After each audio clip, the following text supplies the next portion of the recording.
I'm going to go ahead with the meeting beginning ritual now. 起立，面向佛堂，参加先鞠躬，一鞠躬，再鞠躬，三鞠躬，参加各位的传习鞠躬，开班一鞠躬，请坐下。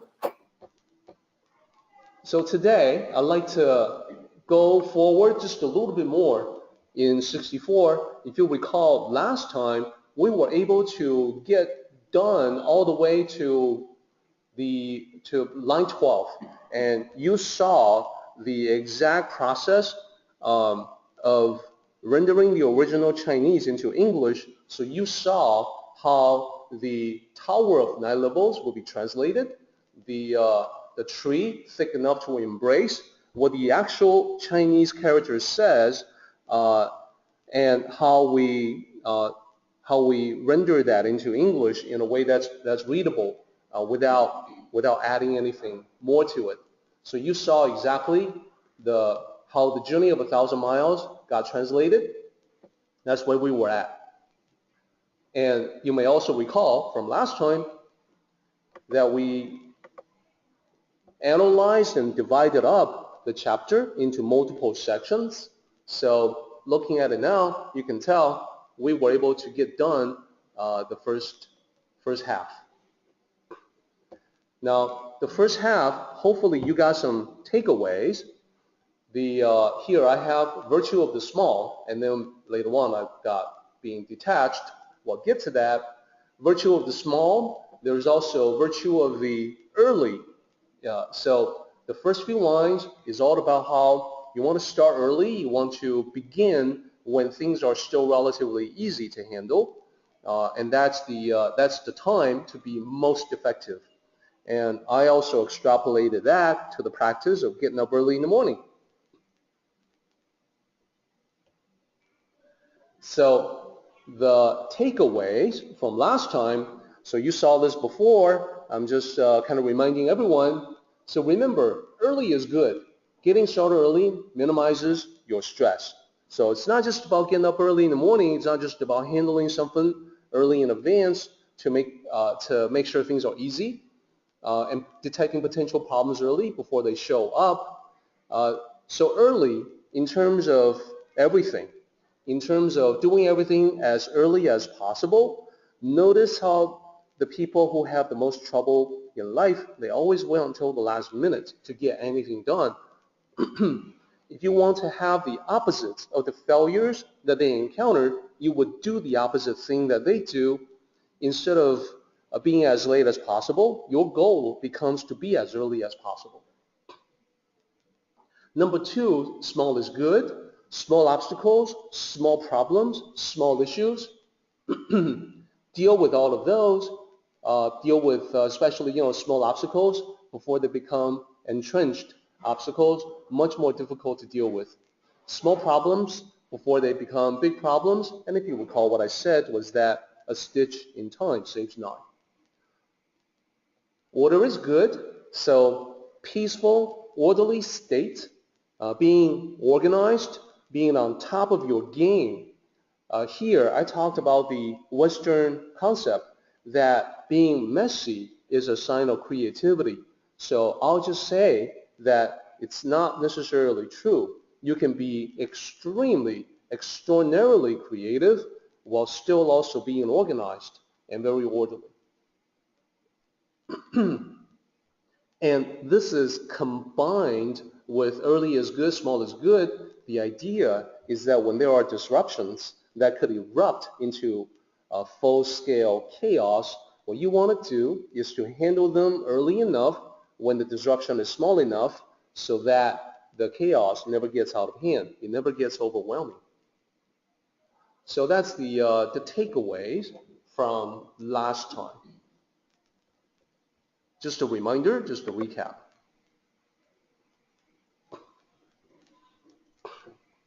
Let's begin our discussion on attachments. So line 13 says, the one who meddles will fail.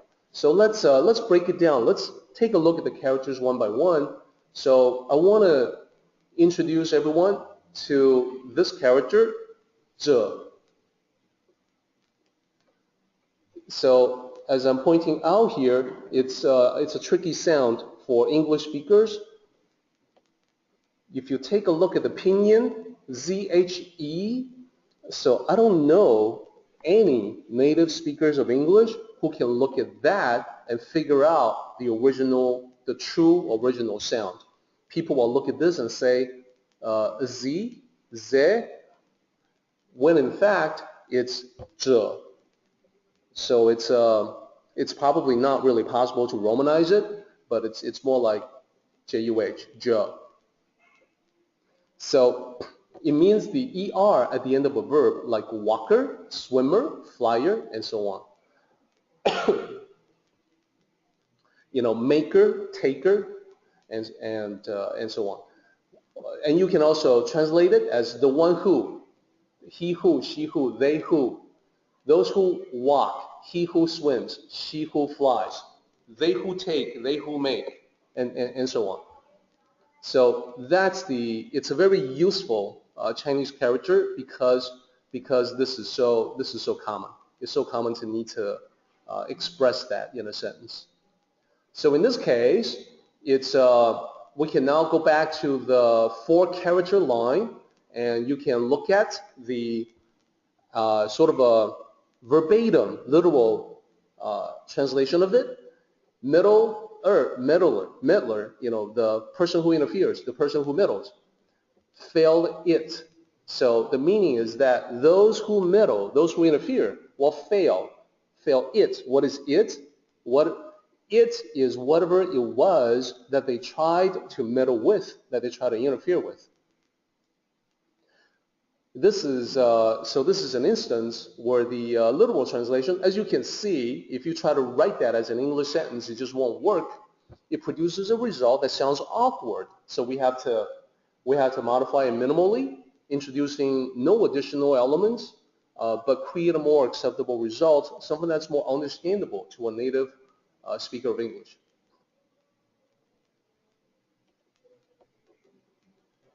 Okay, now this is where I want to challenge everybody. I showed everyone the slide briefly, and I actually got a very good answer for this question.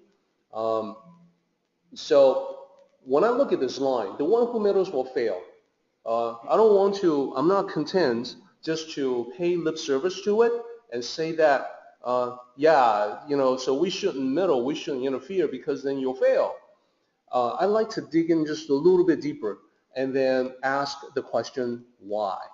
So remember when we were all kids, why was a constant question that we were asking all the time.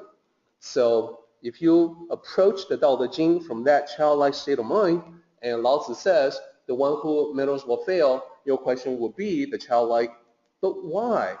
Why is it automatically assumed that if you meddle, if you interfere, you will fail?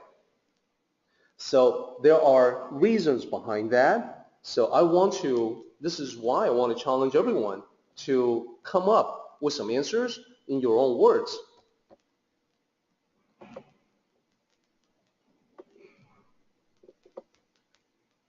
And then I would also present some of the answers as suggestions, some of my answers as suggestions. So feel free, if you're connected online, you're looking at this question. So I'm asking, what seems like a pretty simple question. The one who meddles will fail, but why is that? What are the reasons? To encourage the mental gears to start spinning, let me present the first of possible answers. Someone who interferes with other people's business is not minding his own. Therefore, he's not paying attention to the little problems in his life, which will in time become big problems. So if you think about the original few lines of this chapter, about how you want to solve problems while they are still small, that you want to take care of issues while it is still early on, well, if you're focusing on your attachments with other people's business, you don't pay attention to these early signs and these small problems until it's too late. Now, that's not the only answer. You can kind of guess because I have plenty of blank space down here for additional answers. So there are certainly other answers that are possible, and I would encourage you to also think about it and express it in your own words. If you think of something, just go ahead and type it out. And so Trisha has a great one. The people who interfere, the people who meddle, they usually don't want to hear it. They won't listen. So they want to get in your face about your business, but they resist it when other people point this out or try to, they might say, hey, well, stick to your knitting, mind your own business. I'm doing what I have to do. I'm doing what I need to do. They won't listen. So that leads to failure. Absolutely. Let's take a look at another one, another possible suggested answer.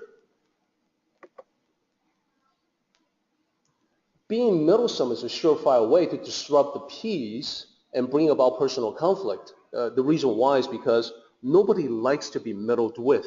No one likes interference that someone forces on you.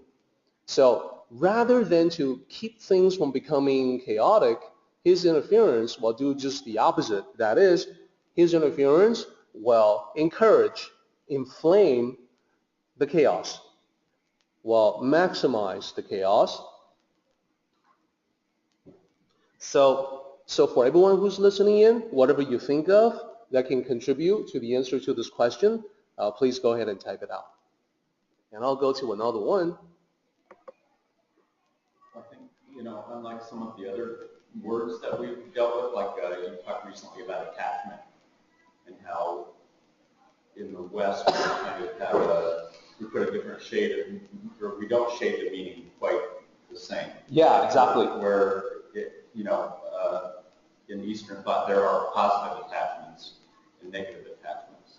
Yes. But the definition of the word meddle in itself has a negative connotation to it. There is no positive shading of it in English. It's a negative term. Yes. So what Mark is pointing out is that the word attachment, when we use it in English, sometimes we use it in a very positive way to denote a loving relationship, for instance, in the home or in the family. I'm attached to my family, I'm attached to my loved ones, I'm attached to my wife, etc. You're just saying that you love your family and your wife very much. Whereas when we talk about attachments from this Eastern Buddhist, Chinese, ancient Chinese perspective, it's oftentimes the smothering, interfering, dominating kind of attachment that sort of like a stalker. You won't let go. You are controlling and dominating in a relationship. It's all a recipe for disaster. It's a recipe for codependence, unhealthy relationship, maybe even abusive, violent relationship. In some cases, when the other person refuses to be controlled, then you come to blows, that you begin to use physical force, etc. That's where that kind of attachment can lead. So in that context, it's actually devoid of the positive shade of meaning, as we talked about before. Here, to be meddlesome, and perhaps because we in the West were so big on individualistic freedom, do whatever you want to do as long as you're not hurting anyone else. So to be meddlesome is actually very negative in our culture, which is good. That's what we're trying to convey. Of course, in the West, that doesn't mean that there's nobody around who meddles. We still have plenty of people who want to get into other people's business for whatever reason. So I think the teaching from Lao Tzu is still quite relevant. We have so many busybodies in our world, in the West, despite our emphasis on individual freedom. All you have to do is look at Facebook these days. Oh, yeah. Exactly. So Facebook, social media, I find that the internet is a great magnifying glass. It seems to amplify everything about humanity. Amplifies the good, amplifies the bad. absolutely everything about us, positive and negative. Okay, so what might be another one? Let's see. Okay, the third one that I'm offering, when you spend too much time focusing on what others are doing, you don't have enough time to make small progress on your own goals. So this is different from fixing small problems before they get big.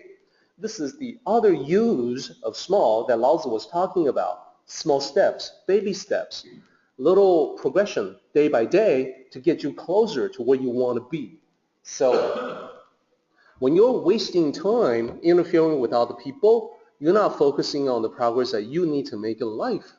So you never get to your own destination, and you may feel very altruistic. You may feel tragically heroic and saying that, well, you know, I sacrificed my own well-being and my own dreams and my own goals and aspirations because I want the best for X, you know, maybe kids, students, friends, whatever, the people that you interfere with who did not want your interference.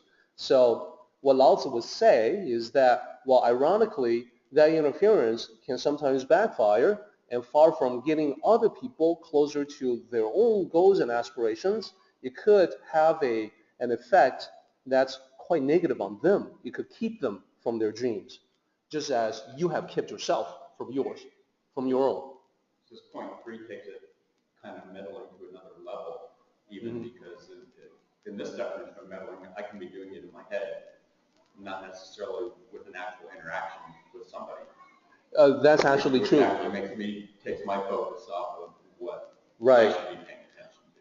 Yeah, so what Mark is saying is absolutely correct. A lot of times we may not actually go to the other person and then, you know, do the backseat driving, do the micromanaging, and say, oh, don't do it that way, do it this way, do this, do that, do this, do that. Just, you know, making just a pest of yourself. What we may be doing instead is, even before going to other people to interfere with them, we could be thinking, well, boy, if it was me, I would do X, Y, and Z, and so forth. But notice what's going on is that you are focusing on what someone else ought to be doing.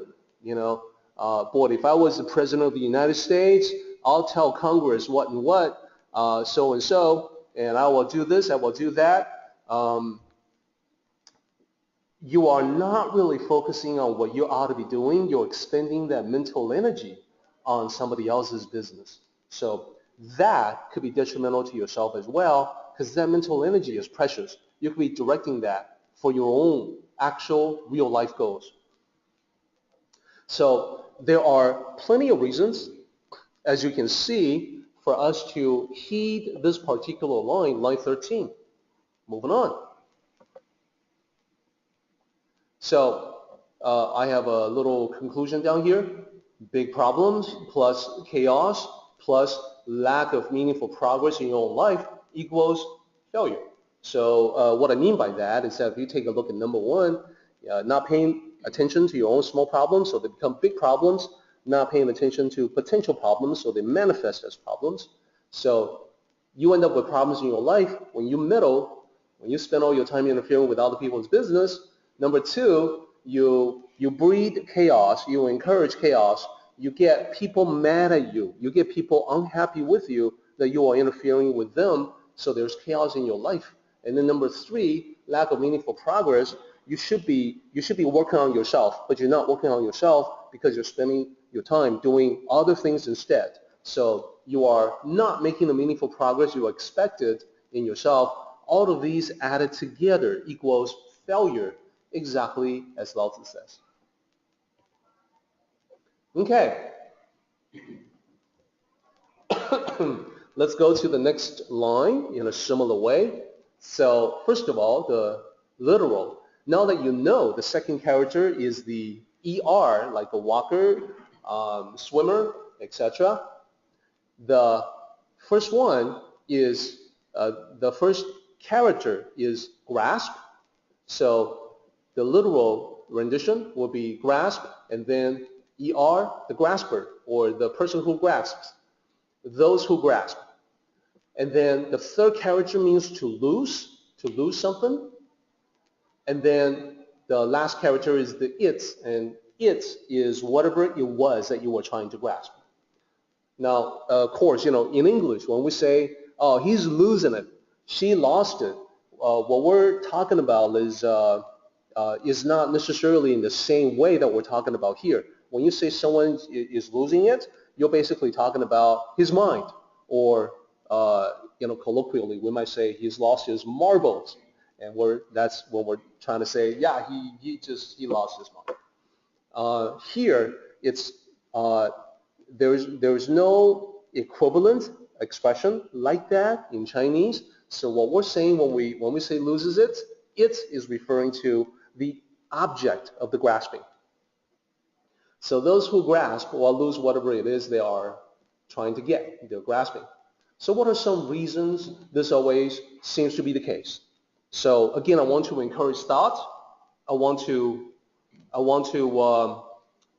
ask you to come up with some possible reasons why this always seems to be the case. Overall, what I'm trying to do is to try to get everyone's mental gears going, engaged, thinking about this.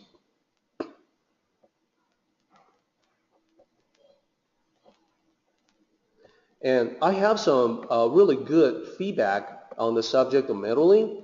So from Robert, I have meddling can also delay the resolution of the task, which may make the answer less effective.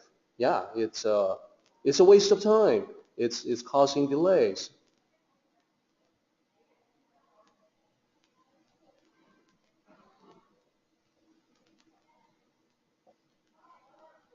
And the Buddhist counsel is harsh speech. Meddling is often harsh speech. Yeah, and there's also in Buddhism there's also the teaching to reflect on your vocation. So it isn't just what you say, but also what you do. So for instance, someone who works in a butcher shop is contributing to the slaughtering of animals and should then rethink that maybe there is a different career path available. So, and I find that fascinating just because I like to contemplate philosophical questions about the what ifs. What if that person has no choice? Can that person still be a good Buddhist, etc.? Okay, so anyhow, back to the topic of grasping. Let me present some possibilities. Oh, and also one more about, this is excellent, from BB about the avoidance of meddling. So when someone, it's a good idea to ask yourself 3 questions before you say something to someone. And those 3 questions are, is it kind, is it true, and is it necessary? And if it fails any one of the 3 tests, then it's better just to remain quiet.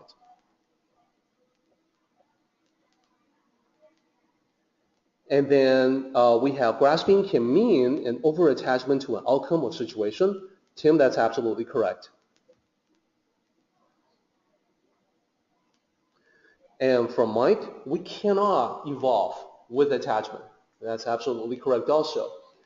Sometimes we forget that we came into this world with absolutely nothing, and we will be leaving this world with absolutely nothing. In the meantime, we're trying to get so many things, forgetting that our essential condition is really nothingness, no attachments whatsoever. So anyhow, let me present some possible answers to this question. Those who grasp are desperate, and desperation rarely brings you positive results. And in fact, I would say desperation is so unattractive in anyone, including ourselves. If we're too desperate, that's not a good look. I actually have some photos in my presentation today, which I hope I'll be able to get to, that will show the true attractiveness or the lack thereof for people who are desperate, grasping onto things. Number 2, when you want it too much, you have a tendency to trip over yourself and sabotage your own success. So it's kind of related to being desperate. So in addition to desperate, not looking really good and not bringing positive results, one of the specific ways that desperation can work against you is this self-sabotage aspect of it. You can trip over yourself because you want it so much. Hopefully this will inspire you to think about more reasons why grasping is a bad thing. And so I have a few more, maybe just one more. You become like the coyote. So you may not know what I'm talking about here. Does anyone know what I'm talking about? You become like the coyote? So this is what I mean. When you want it so badly, when you are so desperate, it's not going to end well.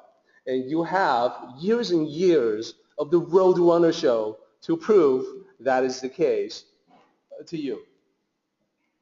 So don't be Wile E. Coyote. Rather, you want to attract the Roadrunner to come by willingly and to keep you company. All right. So by the way, I hope that when you think about attachments and grasping, from this point on, I hope you will automatically think about Roadrunner and the coyote. It's a useful and vivid, easily recalled mental imagery. Okay, so moving on to line 15. Let's talk about the sages. So how do the sages become wise? This chapter gives us a hint, a clue. Oftentimes, the only reason their strategy for becoming wise is very simple. It's all about watching people and noting what doesn't work in life, and then saying, I'm going to do the opposite of what that person has done. I'm going to learn what not to do based on the results that they get. So these lines are all about that. So let me talk about this character here, Wu. So this is one of the simpler characters to sound out for a native speaker of English. Pretty much everyone can say Wu. So you might say, hey, I have a Chinese friend whose surname is Wu. Now I know what that character looks like. And I will say, no. There are quite a few characters in Chinese that all sound like Wu. So the surname, the character for the surname Wu is actually a totally different character. I should know because that's my wife's surname.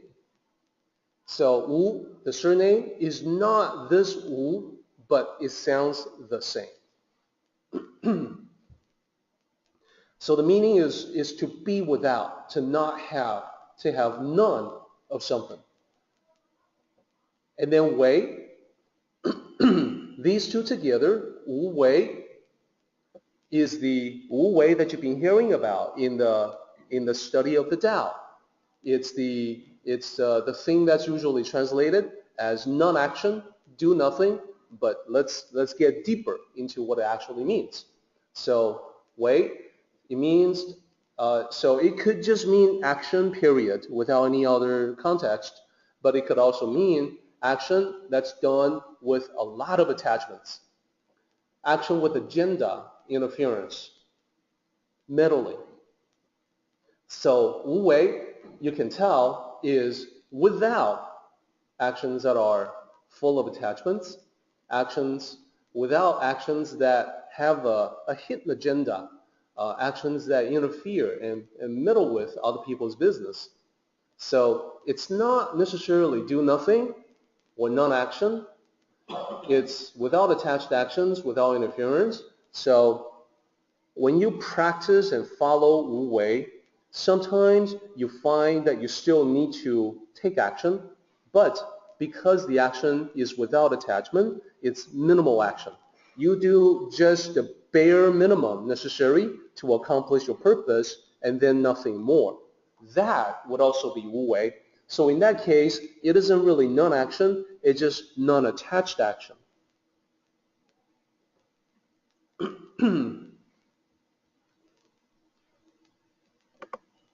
Next slide.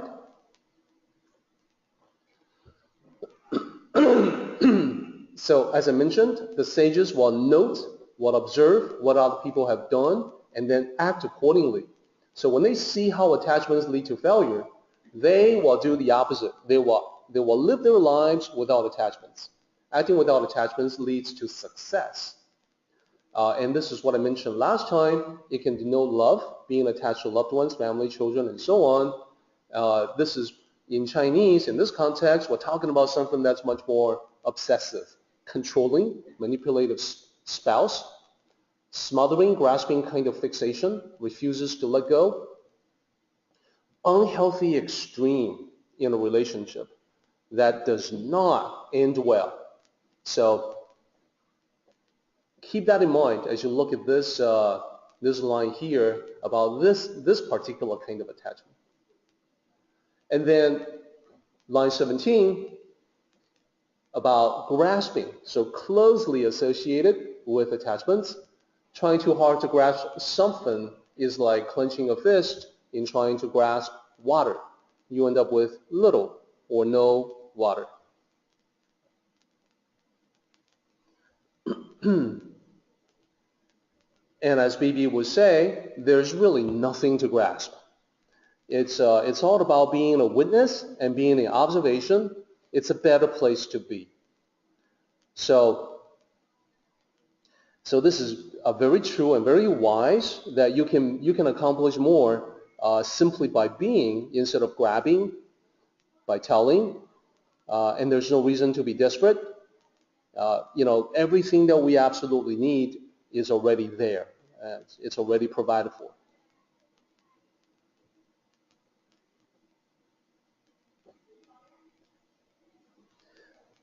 Okay, so we're coming into another mental imagery. And so let's kind of work our way there. Attachments lead to failure.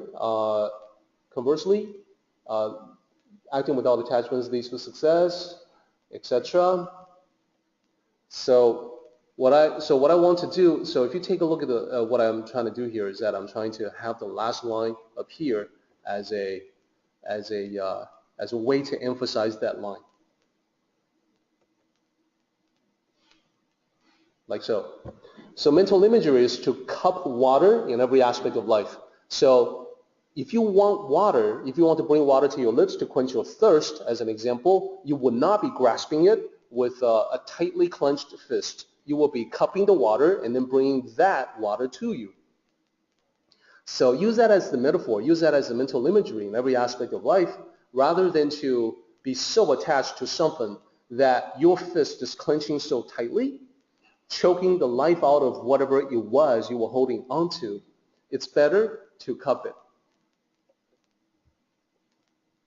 And this is the mental imagery that I would like to ask everyone to hold on to, in addition, of course, to the Roadrunner show.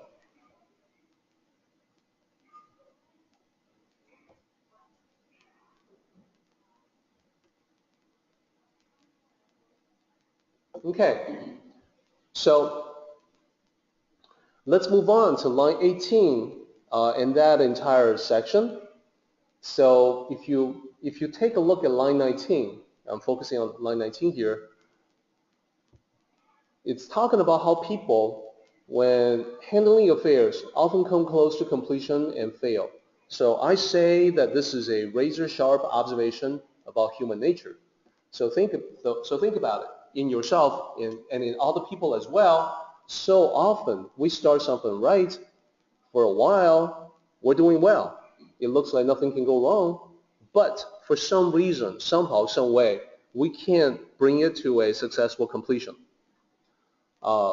We can't finish as well as when we started. So I'm using an example here from Game of Thrones, one of the most popular shows out there. I thought about maybe spoiler alert for this particular example from Game of Thrones. But then I also thought, wait a minute, this particular scene is from 2 years ago. So people who still haven't seen it probably are not real likely to see it. So I should be able to talk about it without spoiling it for someone. Nevertheless, if you are planning to binge watch Game of Thrones from a couple years back, but you still haven't gotten around to it, you may want to skip the next section and not look at the slide very much at all. So this is there is a character called Oberon, and he has a beef against another character, Gregor, he's a warrior, a giant of a man. You can tell Oberon over here on the right, he's sort of a normal-sized human male. Gregor is much taller, much bigger, much more powerful, much tougher. So his character's nickname, Gregor, is the Mountain, and Oberon is the Viper. So Viper versus Mountain, speed versus strength. This was from a couple years ago. The show got to a point where there was a trial by combat. So in the setting of that show, justice is dispensed in arena combat, so the idea is that if your cause is just, the gods will smile upon you, therefore you will prevail in the arena, in a battle to the death. So the victor is whoever wins the case. So a court case is not decided on the merits of evidence or witnesses.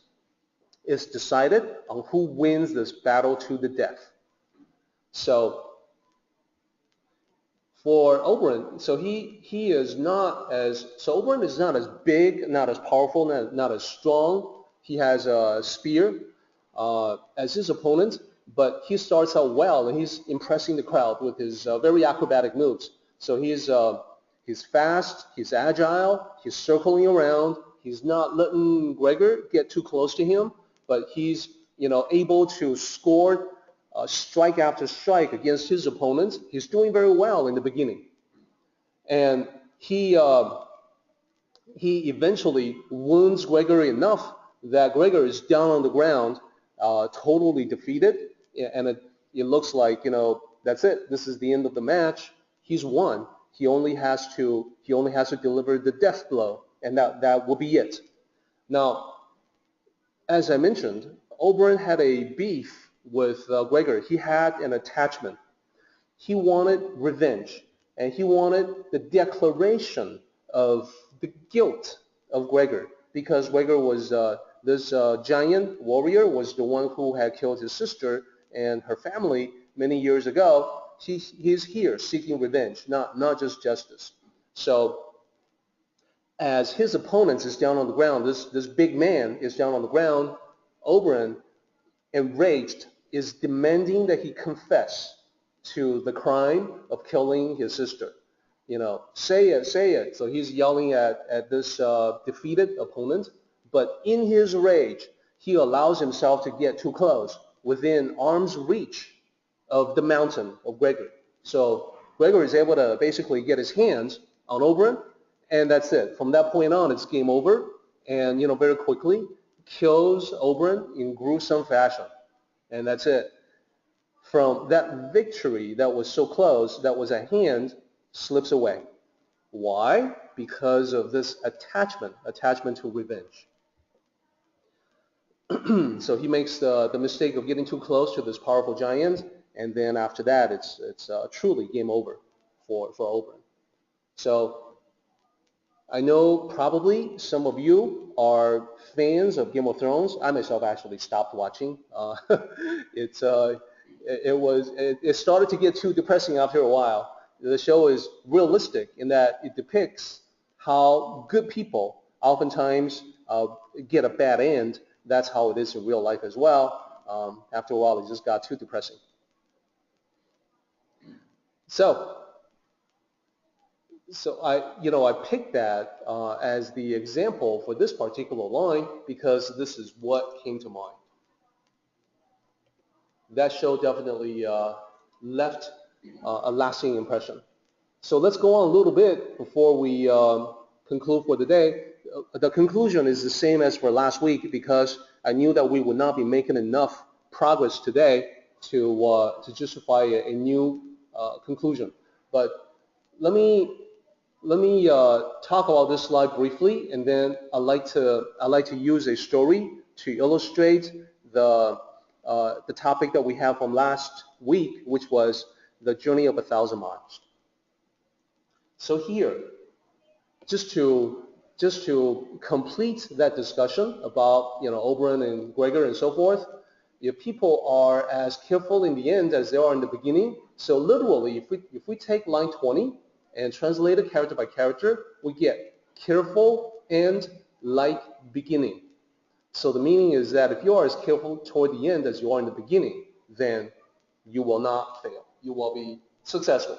So if you apply that back to Oberon, yeah, toward the end of the match, if he is as effective as he was in the beginning, he will walk away the winner. He will be alive.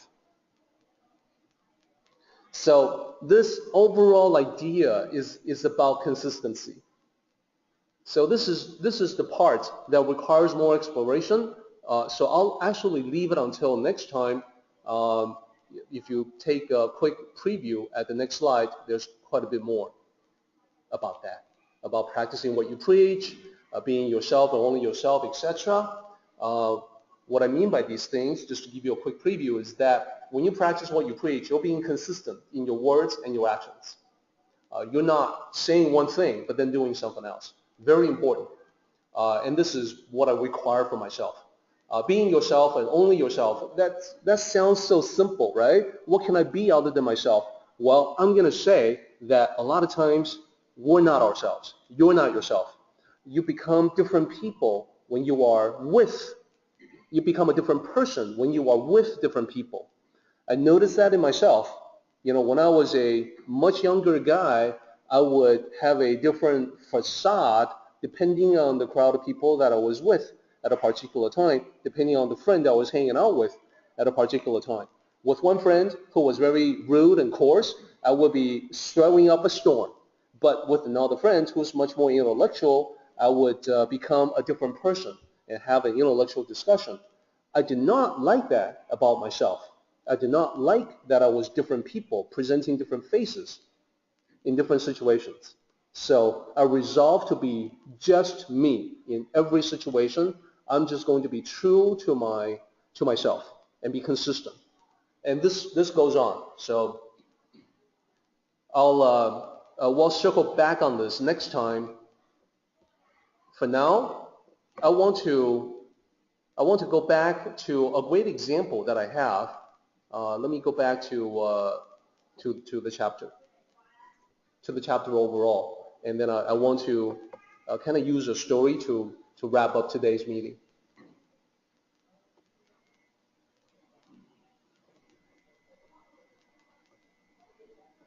Got to go back a few more slides.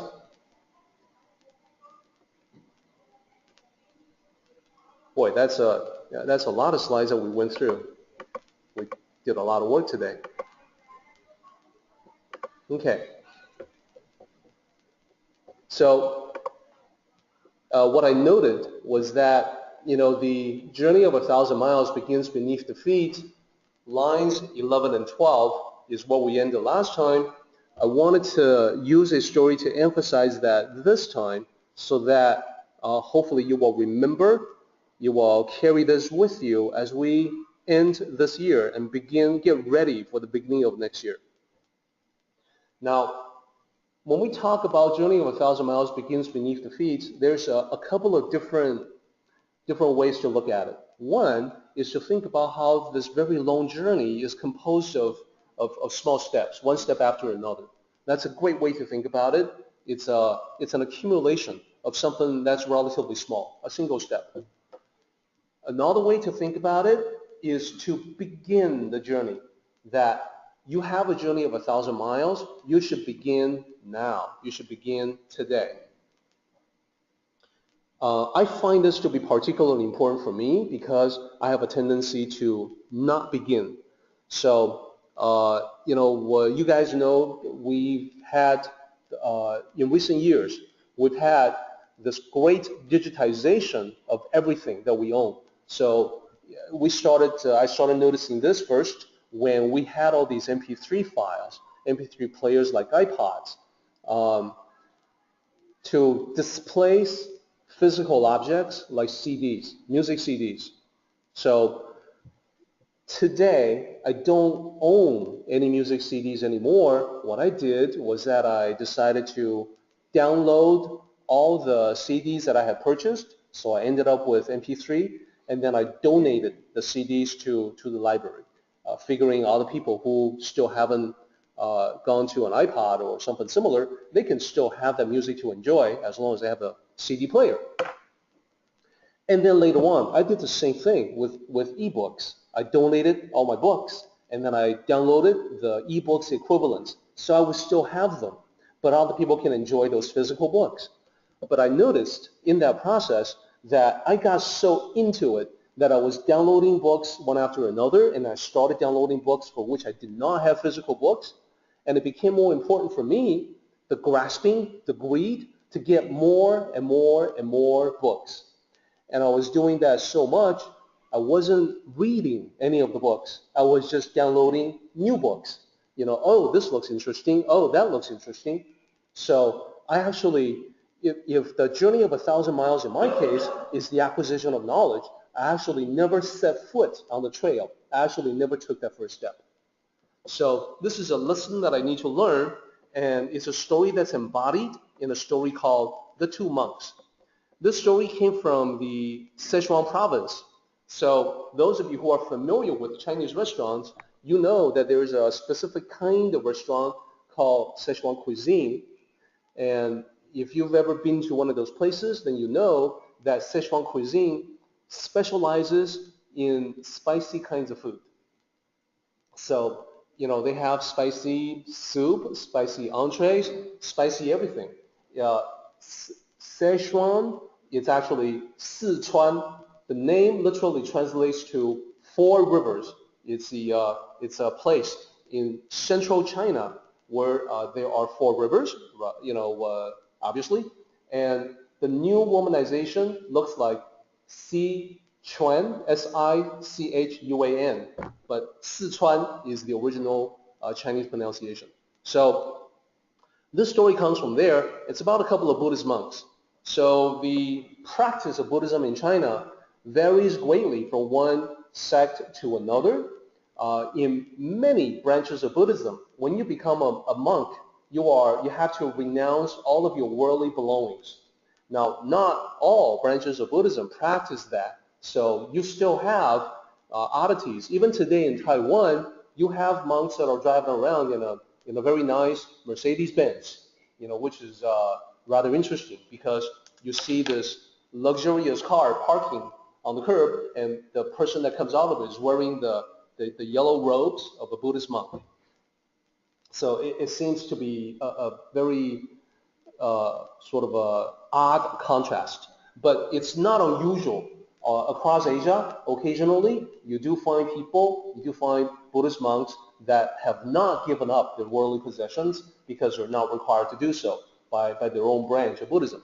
So this story is about 2 monks, one of whom is like that. And this is from ancient China in the Szechuan province. So these 2 monks, one of them was poor, one of them was wealthy. So the poor one had only the bare necessities of life, and the wealthy one lived his days in great comfort. So one day, these 2 monks met by chance, and they began to discuss their practice of Buddhism. The poor monk said, my one wish in life is that I would like to take a pilgrimage to seek the Guanyin Bodhisattva at the Southern Sea.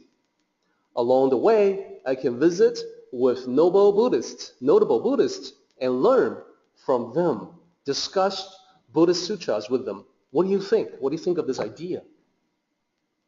So they are in Sichuan, which is in the middle of China. So the rich monk said that, well, the Southern Sea is a long way from here. And the rich monk said, asked, what's your plan? How do you plan to get there? You know, you got to solve the logistics problem of transportation to get from here to there before you can visit with the Buddhists in that region or to seek the Guanyin Bodhisattva in the Southern Sea. So the poor monk said, well, I was thinking I would really need just my begging bowl and my own 2 feet. So the rich monk laughed at this, thought that it was very impractical. He laughed and he said, well, listen, I've been thinking about the possibility of chartering a ship. The ship would, take me on the river to the ocean, and then from the ocean sail to the Southern Sea. So that's quite a voyage, and there are many items that I need to prepare for such a voyage, prepare for this trip. So I'm not able to get going yet. But listen, your plan is too simple. I don't think the trip is as easy as you imagine. At this, the poor monk nodded. However, he was not encouraged. He remained quiet with his thoughts, and his thoughts were that he would let his actions speak for him. So, after they parted ways, the poor monk set off on the pilgrimage. Exactly as he told the rich monk, he took only his begging bowl and started walking toward the Southern Sea. Now, this journey was difficult and took him months. It took him months just to cross the mountainous terrain between Szechuan and the Southern Sea. He would often go hungry when no one gave him alms. The roads were bumpy, treacherous when there were roads at all. But the monk's determination never wavered. He believed he would get to his destination with faith and with persistence. After about a year, many challenges and countless obstacles, the poor monk reached the Southern Sea. He was able to visit all the temples in the area. He was able to discuss the dharmas with the local community, the local Buddhist community. He basked in the presence of the Guanyin Bodhisattva, and he received copies of a divine sutra. Having attained his lifelong wish, the poor monk started on his journey back to Szechuan. The return trip was just as challenging as his trip out to the Southern Sea, but this time he had a better idea what to expect, so things were a bit easier. After another year, he reached the familiar sights and sounds of Szechuan, hometown. So he visited with the rich monk who was still in the process of planning the trip.